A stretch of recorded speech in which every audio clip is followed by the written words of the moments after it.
This is a demo video for our app Zonelock. To use this app, you'll need an Apple device. I'm using an iPhone here, and then a heart rate monitor. I have a Polar H9 here. If you have a subscription for this app, you'll be able to use Apple Watch as well. So first, all you need to do is log in. If you don't have an account, all you need to do is just press sign up here, and you'll be able to create an account with us. I already have an account, so I'm just gonna straight up log in. This is our home page where you can adjust the target range by your age just by sliding this slider right here, where you can choose your age and it will suggest a training target zone. If you want to do a custom zone, you can also slide your minimum and maximum, and then you can choose your targets. So let me just target a range. On the free version of this app, you'll be able to use the chest strap. All you need to do is just click on connect and start session. Right now, our device is not connecting, so your phone will try to connect, but it will fail and it will prompt you again. So let's just wait for it, and just like that, it says no device found because our device is not connected. So I'll just connect this device and we'll try again. So I have connected the device, and this time when we try to connect it, it should connect. So let's press on connect heart rate monitor, and it will try to connect, and there we go.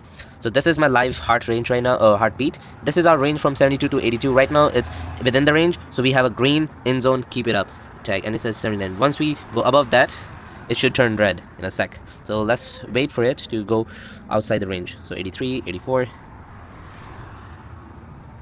Perfect. So if you're outside the range, above the range, it will turn red. And if you have your haptic on your Apple device, it will vibrate. And if you are connected to your headphone, or if your phone is not on silent, it will even make a sound. Once the heart range goes below the set target zone, it will turn blue. So let's wait for it.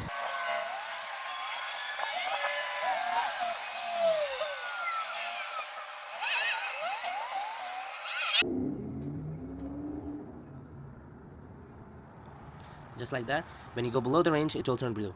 Now once you're done with your session, you can always just click end session, and it will give an option if you want to really end the session or do you want to keep going. Right, so again it turned red because we're out of the range. Now we're just gonna click yes, end session, to end this session. And this is our summary screen where we'll see how many percentage of time during the session we were below or in zone or above the zone. After this, you can just click on new session, and you'll be on the home page where you can again select your target zone and start the session. On top right here, you'll see this button. This is our session history button, where all our history of our sessions that we did should be stored. And this is a pro feature, so right now if you try to click on it, it will prompt you to the plan page where you can buy the subscription either yearly or monthly, and click on subscribe. If you have already purchased this subscription and for some reason deleted the app or switched devices, you can always click on restore purchase right here, and Apple will help you restore your whole subscription back again. So let's go on the home page again, and right here you'll see Apple Watch feature as well, where you can try to connect your Apple Watch as well. But this is also a pro feature, so unless you have the subscription, you won't be able to use this app. So let's try it again, and it should prompt you to the subscription page as well. Because it's a demo video, we'll buy the subscription with our Sandbox account, and I'll show you the feature of our pro version as well. So let's click on subscribe. It will prompt you to the payment. All you need to do is just double check or double click, and just like that, my subscription is all done, and I should be able to use my pro features like the session history and Apple Watch. So let's start with our session history. There you go. Just like that, we are able to see our session history, and this is the latest session that we tested. So we'll go back. So now we have purchased the subscription, so we should be able to use our Apple Watch feature. When we click on it, just like that, it's not prompting us to the subscription page. Now we can start a session. If you're not connected, let me just put my Apple device right here. When you're not connected, you're not wearing the Apple device, and you try to start session, it will prompt you that Apple Watch was not available. So you can either go and try the chest strap, or you can just exit, or you can try to wear your Apple device. After you buy the pro version of Zonelock, you should be able to use your Apple Watch Zonelock app as well. So let's try to open it. So we didn't clear our app from the recent after we purchased the app. So you can just click on retry, and it should start, and the app should start working. So here you can also adjust your minimum and maximum heart range. So let me just adjust it right now.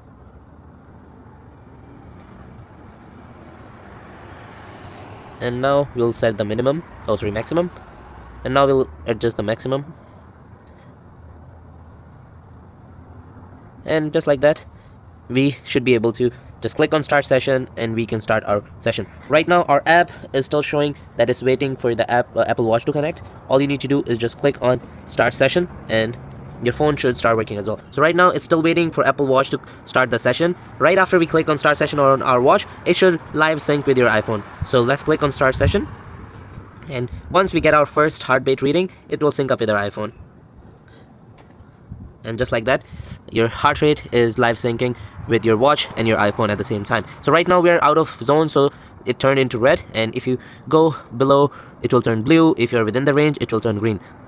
So after you're done with your session, you can click on end button on your Apple Watch, and right after you click end, it should sync up with your iPhone as well, and your session summary should be on your iPhone. So let's click on yes, and there we go. So you got your session history on your Apple Watch and on your iPhone as well. So this is the session that we did. Our target range was 72 to 81, and that was for 45-second total. So let's go on the home page and let's see our session history. And just like that, right here, this is our session history that got synced up with our Apple Watch live. And if you're using your Apple device without your Apple Watch, without your iPhone, it will store the session history locally on your Apple Watch, and once the iPhone come close or within the range your Apple Watch, all the data will sync back to your iPhone, and you can check all your session histories right here.